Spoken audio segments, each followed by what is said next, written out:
संगीतम श्रुतिमूर्धविस्तद्विनां वागाद्युतीतं विदां दूरं साधन संपदां निरुपधे स्नेहै सुखापमृतै रासोल्लासवशं वद ब्रजवधू वृंदे वसंतं सदा दासक्लेशहरं मुदा परतरं श्रीकृष्णदेवं श्रये वंदे नंदव्रजस्त्रीणां पादरेणुमभीक्ष्णसः यासां हरिकथोद्गीतं पुनाति भुवनत्रयं श्रीमदाचार्यचरणं शरणं सर्वदेहिनाम् अशेषदोषदहनं मस्तके राजतां मम न मंत्रेण तंत्रेण च ज्ञानसिद्धिर्न वैकुंठबुद्धिस्तु वैकुंठलोके गतिर्विठ्ठलेशे रतिर्विठ्ठलेशे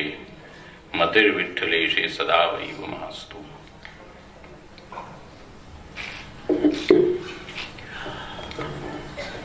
सर्वप्रथम भगवत चरणों में वंदन करते हुए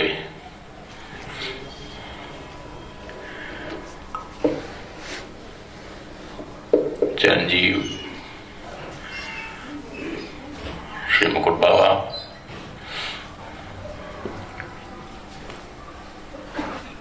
उनकी सुपुत्री चिरंजीव पुष्टि राजा हमको 7 दिन तक जिन्होंने श्रीमद् भागवत का श्रवण कराया है, से हमारे शास्त्री जी कन्हैयालाल जी, आज के हमारे विशेष अतिथि श्री गणेशलाल जी, प्रोफेसर श्री गणेशलाल जी एवं उपस्थित समग्र भगवत चरणानुरागी वैष्णवजन, आज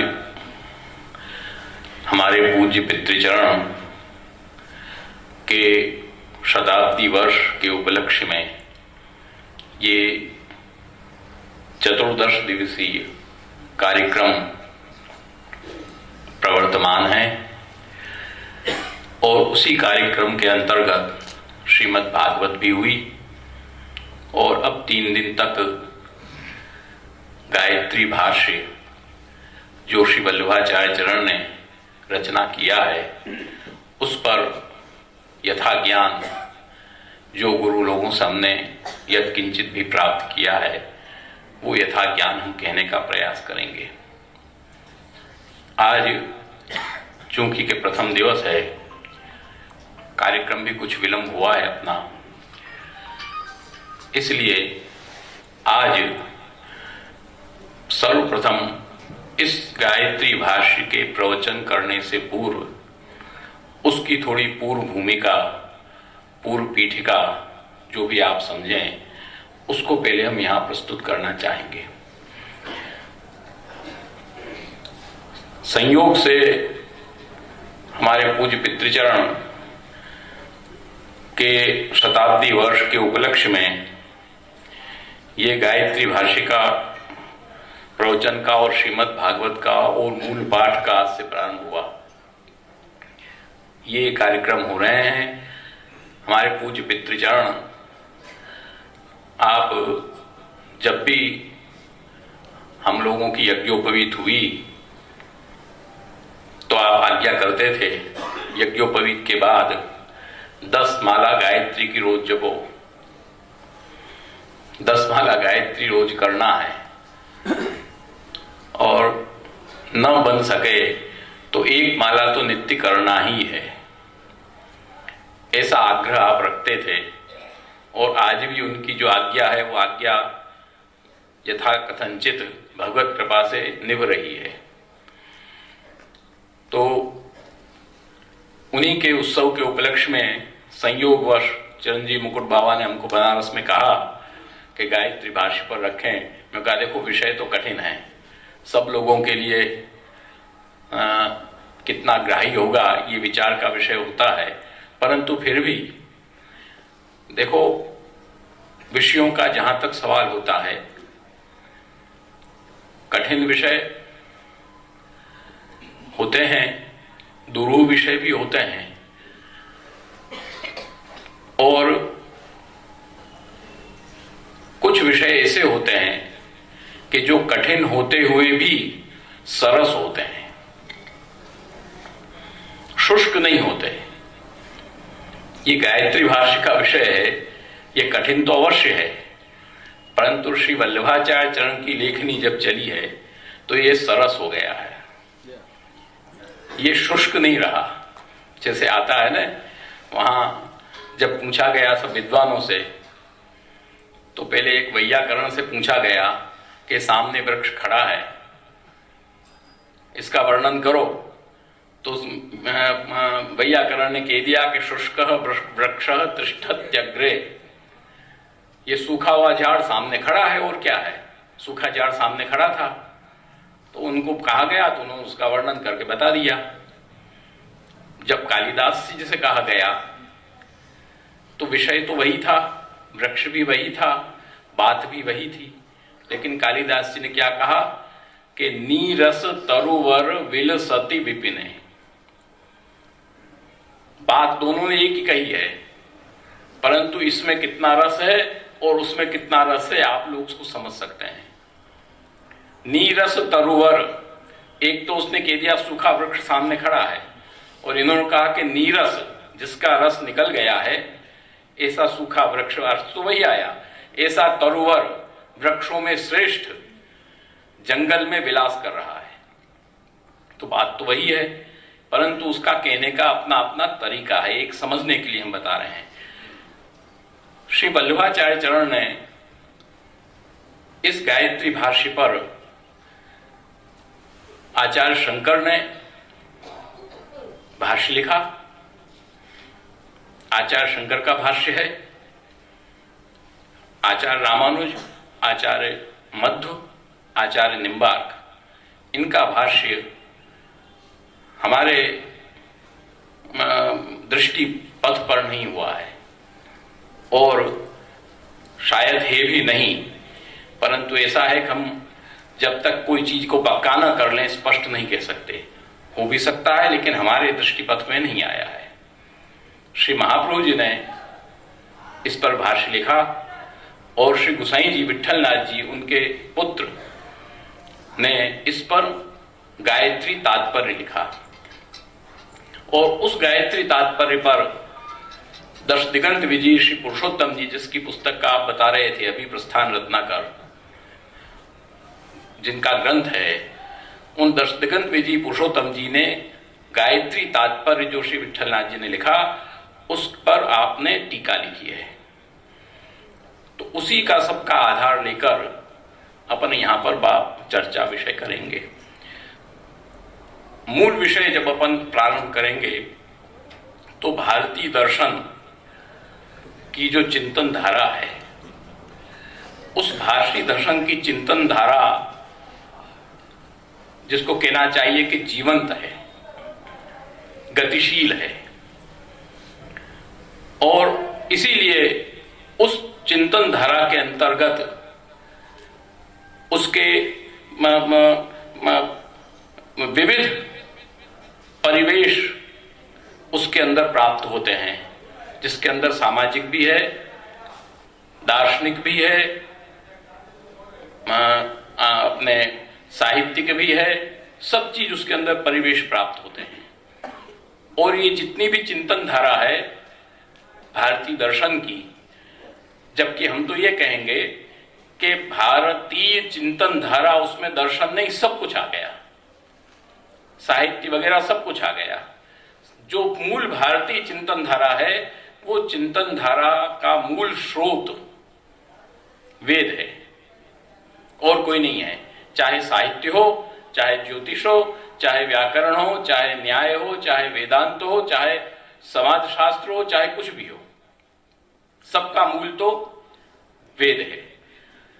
और इसीलिए प्रत्येक आचार्य ने, आचार्य शंकर से लेकर वल्लभाचार्य चरण तक, सबों ने वेद को प्रथम प्रमाण माना है। अब प्रस्थान त्रयी या प्रस्थान चतुष्टय ये विषय आगे का है, तो वेद को प्रथम प्रमाण आपने स्वीकार किया है। अब इस विषय पर जब अपन विचार करेंगे तो प्रथम प्रमाण वेद है। प्रमाण क्या है, ज्यादा विस्तार में जाने की आवश्यकता नहीं है, थोड़े थोड़े में केवल आउटलाइन हम बताएंगे। प्रमाण क्या है? प्रमाण को जब हम विचार करेंगे तो प्रपूर्वक मान माने धातु से बनता है, घय प्रत्यय लगकर। व्याकरण का विषय हो, यहां चर्चा करने का विषय नहीं है। तो ये जो प्रमाण शब्द बनता है, ये प्रमाण का तात्पर्य होता है यथार्थ ज्ञान। एक अर्थ इसका ही हुआ। दूसरा अर्थ इसका अपन विचार करेंगे तो यथार्थ ज्ञान का साधन, प्रमाकरणम प्रमाणम, प्रमायाकरणम प्रमाणम, यथार्थ ज्ञान का साधन ये प्रमाण है। जिस तरह से, इसीलिए यथार्थ ज्ञान कराने के लिए प्रमाणों की संख्या निश्चित की गई है। प्रत्यक्ष, अनुमान, उपमान, शब्द, ऐतिह्य, अनुपलब्धि इत्यादि अलग अलग आचार्य लोग अलग अलग ढंग से अपने अपने प्रमाणों को स्वीकार करते हैं। कोई 4 कहता है, कोई 6 कहता है, कोई 3 कहता है, कोई 1 कहता है, वो विषय है। परंतु ज्यादातर सामान्यतया 3 प्रमाण तो ज्यादातर स्वीकृत होते हैं। प्रत्यक्ष, उसमें कोई समझाने की आवश्यकता नहीं है, आप सब लोग जानते हो, प्रत्यक्ष प्रमाण तो सामने का सामने है। दूसरा आएगा अनुमान। अनुमान प्रमाण की क्यों आवश्यकता पड़ी भाई? अनुमान प्रमाण की आवश्यकता इसलिए है कि अनुमान प्रमाण भी सहज में हमको प्राप्त होता है। आज हम तो जानते ही हैं, हम तो आदमी हैं, प्रभु ने हमको बुद्धि दिया है, मानव हैं, परंतु सामान्य पशु भी अनुमान करता है। आप गौशाला में तुम डंडा लेकर चले जाओ तो पशु नहीं समझ जाएगा कि मुझे मारने आया है, ये समझेगा। आज तुम घास लेकर, खवाने की कोई चीज लेकर चले जाओ तो समझ जाएगा कि हमको भोजन देने के लिए आया है। आपने भोजन दिया तो नहीं है, आपने लकड़ी मारी तो नहीं है उसको। प्रत्यक्ष प्रमाण तो यहां काम नहीं करेगा। यहां कौन सा प्रमाण काम करेगा? अनुमान। लट्ठ जब आपके हाथ में देखा तो उसने समझ लिया कि मारेगा, अनुमान उसने कर लिया। भोजन, घास वगैरह हाथ में देखा तो उसने अनुमान कर लिया कि हमको भोजन खिलाएगा। एक सामान्य समझने के लिए विषय है, तो ये अनुमान प्रमाण हुआ। उसके बाद शब्द, शब्द प्रमाण तो मुख्य है, और वो शब्द प्रमाण भी 2 तरीके से भी होता है। आज एक तो शब्द प्रमाण ये हो गया कि एक व्यक्त और एक अव्यक्त। अब जैसे वेद है, वेद प्रमाण है, तेने ब्रह्म हृदय आदि कवे मुह्यन्ति यः सूर्य, तो वेद जो है वो प्रमाण है। भगवान ने अपने हृदय की जो बात थी वो ब्रह्मा जी को अंदर स्थापित कर दिया, तब ब्रह्मा जी ने उस वेद का उच्चारण किया। यो ब्रह्मांडम विदधाति पूर्वम, तो ये सब मंत्रों में आता है। तो वेद जो है वो भगवान का निश्वास है। वेद है वो भगवान का निश्वास है। जैसे हम सांस लेते हैं, निश्वसित मत्स्य वेदा, हम सांस लेते हैं इस तरह से, जैसे सांस को हम अंदर खींचते हैं और सांस को फिर छोड़ते हैं, तो इसी तरह से जब भगवान सांस लेते हैं और सांस को छोड़ते हैं तो उसमें से वेद बाहर निकल जाता है, प्रकट होता है। वेद है वो भगवान निश्वास है। इसका मतलब ये स्पष्ट है कि वो अव्यक्त है, वो अव्यक्त है। सांस अपन जो ले रहे हैं, अपना सांस जो है वो व्यक्त तो नहीं कह सकते हम उसको, वो अव्यक्त है। तो उस अव्यक्त वाणी का तात्पर्य समग्र आचार्यों ने अपनी अपनी साधना, अपनी अपनी तपस्या, अपने अपने अभ्यास से उसके अव्यक्त वाणी जो भगवान की वेद है उसका आपने सब आचार्यों ने यथायथ तात्पर्य निकाल करके हम लोगों के सामने प्रस्तुत किया। परंतु श्री महाप्रभु जी का वैशिष्ट क्यों है यहां पर? कोई दूसरे आचार्यों का इसमें गड़बड़ है या उनका हम कोई वो कर रहे हैं, ये अर्थ नहीं है। ये शास्त्रीय विवेचना है। शास्त्रीय विवेचना में दोनों बातें सामने आती है। अब जैसे आपने अभी कहा कि अरुंधति न्याय, तो अरुंधति न्याय आचार्य शंकर के अनुसार ब्रह्म ज्ञान करने में साधन होगा, परंतु आचार्य चरण के अनुसार नहीं होगा। क्योंकि अरुंधति न्याय वो चीज है कि अरुंधति न्याय में हम जो तारा दिखाते हैं जिसको, वो तारा दिखाते दिखाते हम जब आगे पहुंच के अरुंधति का तारा से पहले सप्तर्षि मंडल दिखाएंगे, सप्तर्षि मंडल दिखाने के बाद उसके 3 तारे दिखाएंगे, उसके बाद कहेंगे बीच में वशिष्ठ जी का तारा है वो देखो, फिर कहेंगे उस वशिष्ठ जी के तारे के पास में जो जीना तारा है वो देखो, वो अरुंधति है। तो जब हमको दिखाएंगे तो हमको सप्तर्षि मंडल से कोई मतलब नहीं है, हमको वशिष्ठ जी के तारे से भी मतलब नहीं है, हमको मतलब है अरुंधति के तारे से। परंतु हम केवल उसको दिखाने के लिए ये सब चीज दिखा रहे हैं। इसी तरह आचार्य शंकर जड़ से लेके चैतन्य से लेके माया विशिष्ट ईश्वर तक वो जाते हैं। उन सबको इनसे, उनका इन सबसे कोई मतलब नहीं है। उनका मतलब है निर्गुण निराकार से। इन सबको वो निषेध करते हुए चले जाते हैं। न माता पिता वा न देवा न लोका न वेदा न यज्ञा न तीर्थम ब्रुवंती, 10 श्लोकी आचार्य शंकर की। सब चीज का निषेध कर देते। न शास्त्रा न शास्त्रम न शिष्यो न शिक्षा न छत्वम न चाहम न चायम प्रपंच, सब कुछ नहीं है। न माता है न पिता है न शास्त्र है न शिष्य है न शिक्षा है, कुछ भी नहीं है, सब मिथ्या है। तो वो विवर्तवाद जिसको हम कहते हैं आचार्य शंकर का है, परंतु वल्लभाचार्य चरण का विवर्तवाद नहीं, वो तो ब्रह्मवाद है और आविर्भाव तिरोभाववाद है। इसलिए आचार्य चरण तो प्रमाण जो अव्यक्त वाणी वेद है उसका तात्पर्य, इस बात को आप ध्यान दें कि कई लोग ऐसा कहते सुने जाते हैं कि आचार्य चरण ने अपने मौलिक सिद्धांत प्रतिपादन किया। ऐसा कई लोगों के मुंह से हमने सुना है, परंतु क्षमा करना यह बिल्कुल गलत है। मौलिक का मतलब क्या होता है? स्वतंत्र, अपना। ऐसा बिल्कुल नहीं है। श्री वल्लभाचार्य चरण ने बिल्कुल मौलिक स्वतंत्र सिद्धांत प्रतिपादन नहीं किया है। आपने तो संपूर्ण वेदोक्त सिद्धांत का प्रतिपादन किया है। जो वेद ने कहा वही आपने माना है। वेदोक्तात् अणुमात्रेपि विपरीतम तु यद् भवेत् तादृशं वा स्वतंत्रं चेत् उभयं मूलतो मृषा। वेद से अणुमात्र भी यदि कोई विपरीत बात आती है तो आचार्य चरण उसको स्वीकार नहीं करते, वो गलत है, उसको नहीं माना जाएगा। ग्रामाण प्लवंते, और अपनी वपा से जो बृहस्पति जी ने हवन किया, स्वाम वपाम उदखिनत, वेद में ये आता है कि बृहस्पति जी ने अपनी चमड़ी उधाड़ करके उससे यज्ञ किया, चमड़ी का हवन कर दिया। तो चमड़ी जब उधड़ के हवन हो जाएगी तो आदमी बचेगा?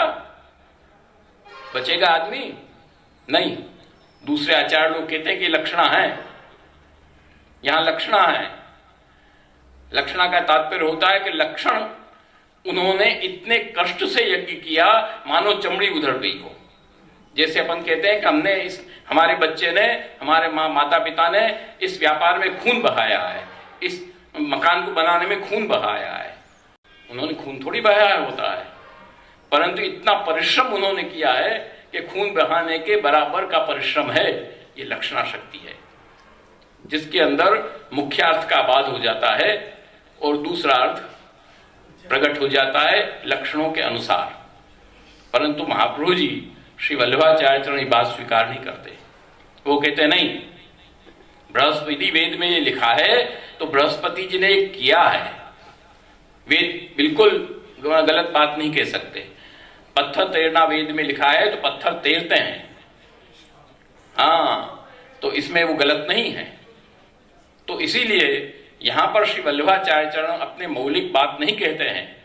आचार्य चरण तो स्पष्ट कहते हैं कि जो अव्यक्त वाणी वेद है उसका तात्पर्य हम अपने बुद्धि से निकालें, हम अपनी साधना से निकालें, हम अपनी तपस्या से निकालें, ये तो एक बात हुई।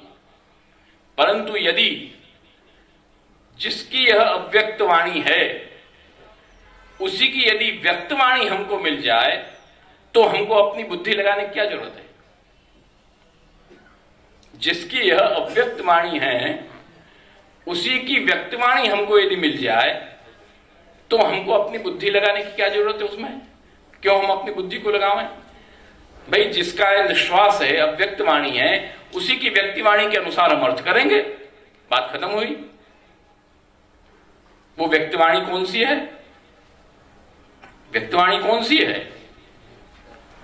भगवत गीता व्यक्तिवाणी है, भगवत गीता। भगवान का निश्वास वेद है और भगवान का निश्वास वेद होने से वेद अव्यक्तवाणी है और भगवत वाणी व्यक्तवाणी भगवत गीता है। भगवत गीता में किसका वर्णन है? भगवत गीता में कोई दूसरी चीज का वर्णन नहीं है, इस बात को ध्यान दो। हम कह रहे हैं इसलिए नहीं है, परंतु भगवत गीता उठाकर आप देखेंगे तो उस भगवत गीता में अहम शब्द का प्रयोग हुआ है। वो अहम कौन है बताओ? वो अहम कौन है? शिव जी हैं, देवी है, गणेश जी हैं, कौन है अहम? अहम शब्द का जहां प्रयोग हुआ है वो अहम कौन है?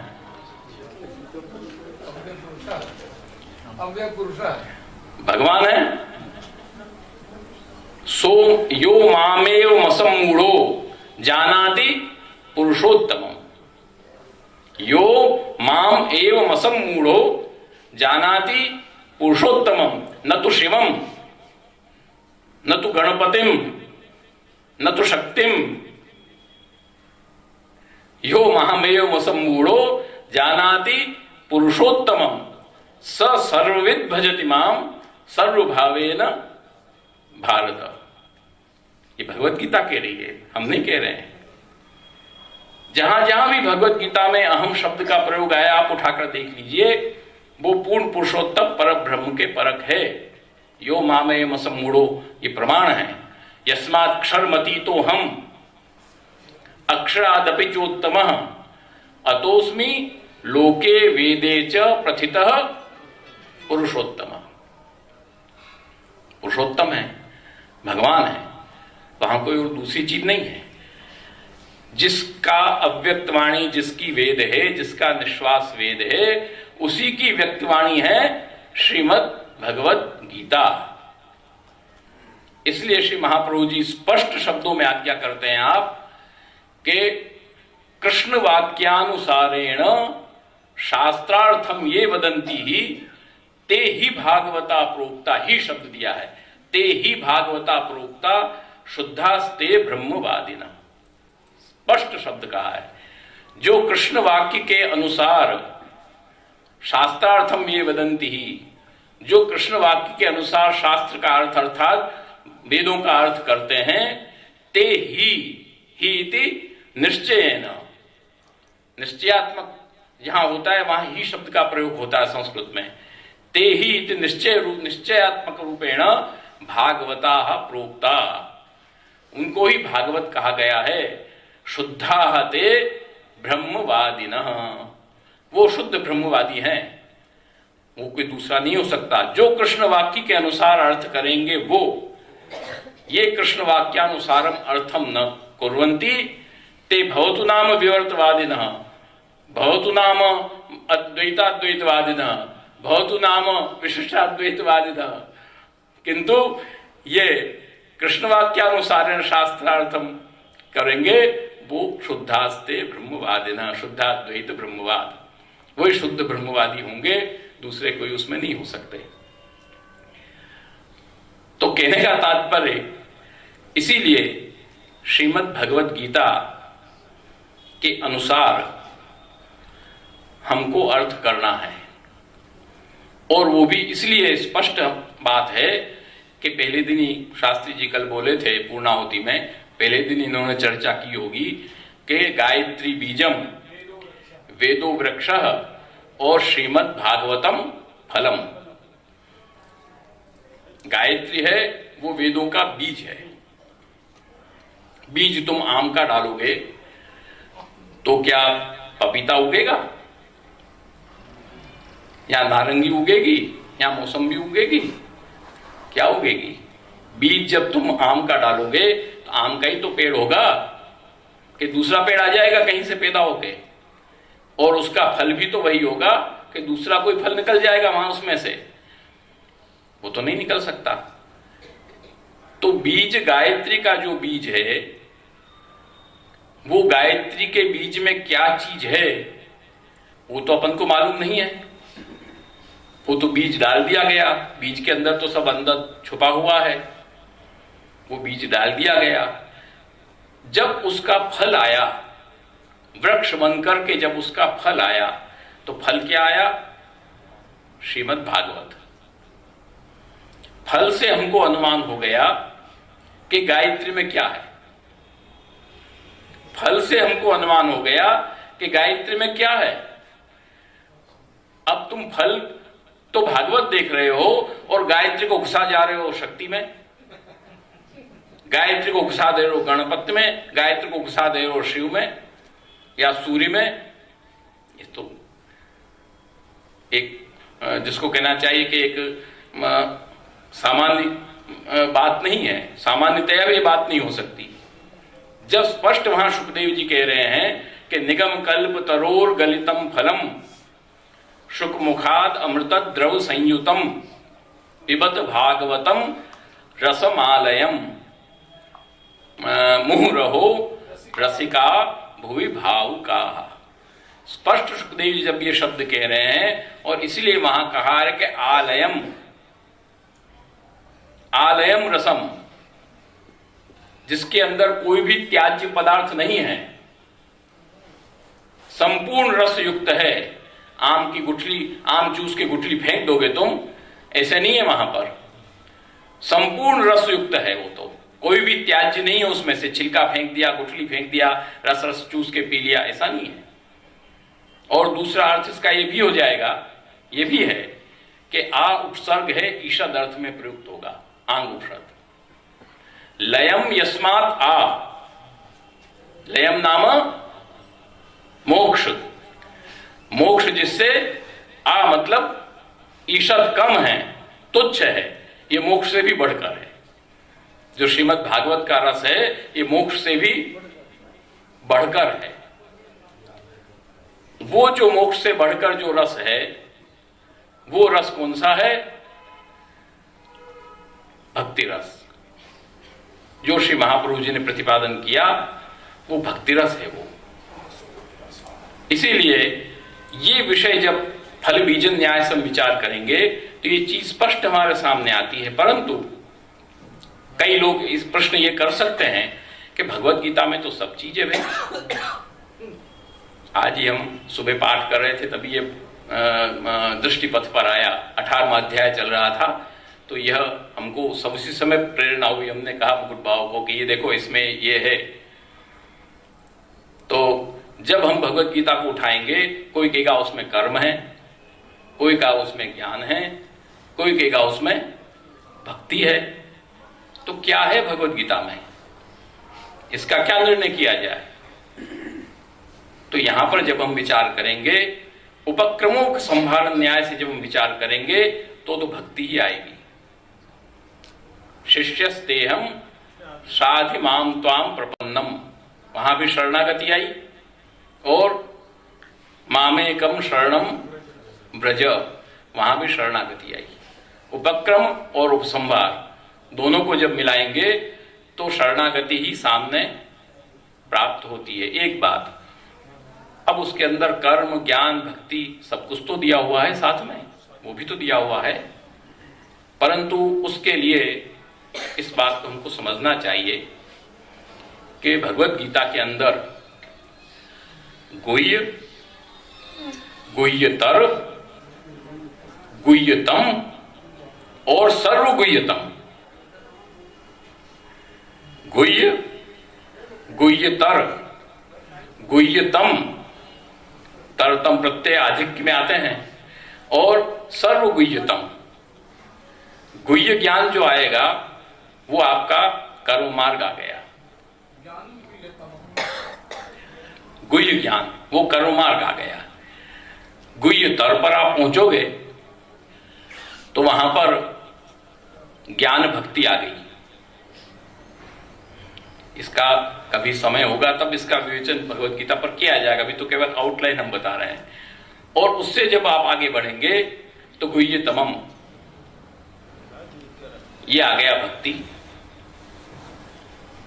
पुष्टि भक्ति आ गई, अविहित भक्ति आ गई, वो विहित भक्ति आ गई है, अविहित भक्ति आ गई। उससे भी जब आप आगे बढ़ जाएंगे तो सर्व गुह्यतमम, गुह्यात् गुह्यतरम मया विमृशयित दशेषेण यथेच्छसि तथा कुरु, छोड़ दिया। गुह्यतर तक लाकर के भगवान ने उसको छोड़ दिया। यथेच्छसि तथा कुरु, तेरी जो इच्छा हो जो कर तू, मैंने बता दिया, तेरे सामने सब रख दिया, अब थाने जो थाने भावे वो कर तू, मारवाड़ी में नहीं कहते अपन तो छोड़ दिया। उसके बाद पुनः सर्वगुह्यतमम भूयः, भूयः सर्वगुह्यतमम भूयः, भूय का मतलब पुनः, सर्वगुह्यतमम भूयः शृणु में परमम वचः। क्यों भाई? इष्टोसी में दृढ़मति, ततो वक्ष्यामि ते हितम, तू मेरा मित्र है, मेरा अंतरंग है, नर नारायण, तू नर का स्वरूप है, मैं नारायण हूं, तू नर है, अर्जुन नर था, तू मेरा इष्टोसी, मेरा तू दृढ़ मित्र है, दृढ़ बुद्धि वाला है, तेरा हित में कह रहा हूं। हित क्या कहा भगवान ने?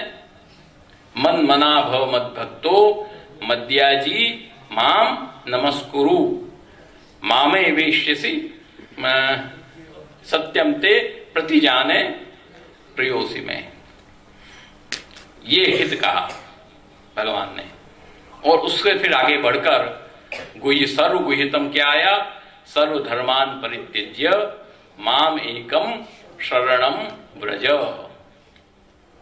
ये पृथक शरण मार्गोपदेष्टा, ये शरण मार्ग आ गया, पृथक शरण मार्ग आ गया है। ये अवैध भक्ति से भी आगे चला गया, ये पृथक शरण मार्ग आ गया। इसलिए वहां पृथक शब्द श्री गोसाई जी ने दिया है सर्वोत्तम स्तोत्र में। शरण मार्गोपदेष्टा नहीं कहा, पृथक शरण मार्गोपदेष्टा। ये पृथक शरण मार्ग है। ये मार्ग का उपदेश जब होगा तो अहम मोक्षयिष्यामि मा शुच, वहां शोक का कोई फिर विषय नहीं रहेगा। इसका वर्णन विस्तृत है, बाद में बताएंगे कभी। इसीलिए दोनों देख लीजिए, तरत शोकम आत्मविद मा शुच, और फिर चले जाओ गोपी गीत में, शोकनाशनम सुरतवर्धनम शोकनाशनम स्वरित वेणुना सुष्ट चुंबितम, वहां जाकर के इसकी फल में परिवसान है पूरा।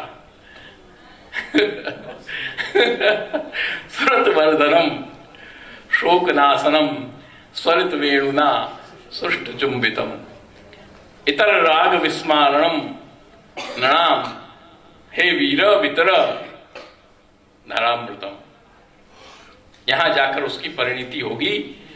ये हमने इसीलिए एक हमने आपको आउटलाइन बताया पूर्व पीठ का इसकी, कि गायत्री में क्या है। गायत्री में ये है, सुरत वर्धनम शोकनाशनम स्वरित वेणुना सृष्ट चुंबितम इतर राग विस्मारणम नृणाम वितर वीर नस्ते धरामृतम। ये गायत्री का अर्थ है, और कोई गायत्री का अर्थ नहीं है। मूल गायत्री का अर्थ ही आएगा, क्योंकि बीज से आप चलोगे, वृक्ष से होते हुए फल पर आओगे, और फल से आकर के आपको यहीं पर आना पड़ेगा। तो फल परिणति यही है, दूसरी कोई फल परिणति नहीं है यहां पर। इसीलिए अपने मार्ग में गायत्री का पूर्ण स्वीकार्य है, और उसमें कहीं कोई अन्याश्रय का भाव नहीं है। हाँ, सूरज ने पानी ढोड़ो सा, सूरज ने पानी ढोड़ो, ये जो आपने कहते हैं गायत्री बोलकर, वो यदि करते हो तो गलत है। यहां सूर्य उपासना नहीं है, सूर्य मंडलांतर्गत नारायण की उपासना है। हाँ, नारायण सदसा जन सन्निविष्ट ध्येय सदा मध्यवर्ती, ध्येय सदा सवित्र मंडल मध्यवर्ती, नारायण सदसा जन सन्निविष्ट।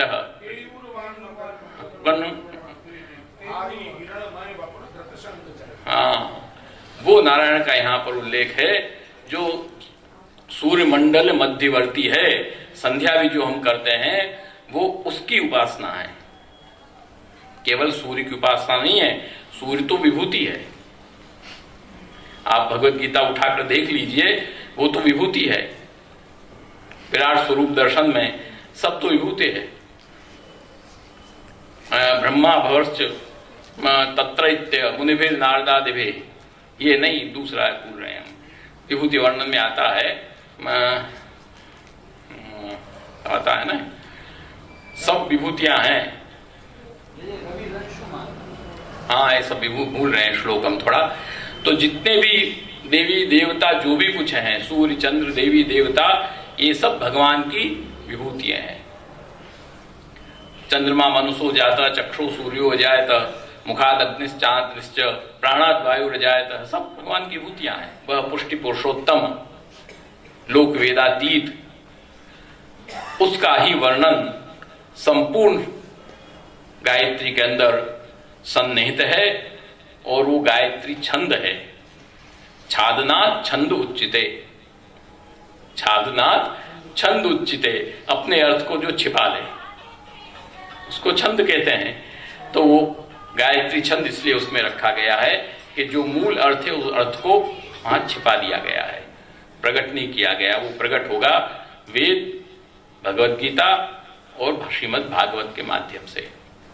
तो इस तरह से जो गायत्री का जो अर्थ है, जो आगे अपन अर्थ भगवत गीता का अर्थ अपन करेंगे, वो अर्थ श्रीमद् भागवत के अनुसार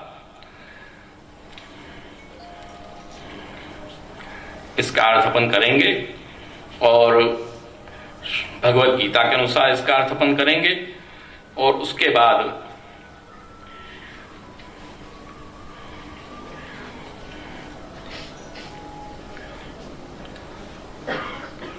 इसके अंदर इसके एक सामान्य उसका स्वरूप हाल बता देते हैं कि उस समय अपना हो चला है, 7:45 हो चले हैं। तो गायत्री में जब पूरी गायत्री हम देखेंगे सब व्याहृतिक, तो 7 व्याहृतियां हैं गायत्री में। पहले 7 व्याहृति पहले आती है, उसके बाद गायत्री मंत्र आता है, और उसके बाद शिरो मंत्र आता है। आपो ज्योतिरसोमृतम ब्रह्म भूर्भुवः स्वः ओम, ये शिरो मंत्र आता है।